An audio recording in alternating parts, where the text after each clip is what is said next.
3 बार प्रणाम करना बिल्कुल। और दाई मन तो पाँव पर थे मालूम है, तू मन बिल्कुल चरण ल धो मने धर के परथो दाई हो टूरच मने माड़ी करल ठोन आखते थे। आओ प्रणाम प्रणाम नहीं करे, मजाक कर। याद रखना हमारी संस्कृति है, झुक जाओ थोड़ा, नहीं झुको हाथ जोड़ लो। मजाक मत बनाना किसी के पैर छूने का।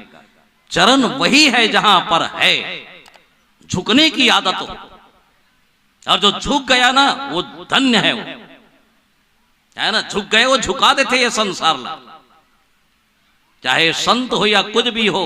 और संत जब आ जाए तो क्या पूछना है, 4 चांद है। संत के कड़ुआ जवान भी आपके जीवन ला सुधार दी। माँ बाप के प्रेम आप ला बिगाड़ दी, लेकिन संत के कड़ुआ जवान बोला सही रस्तम ला दी।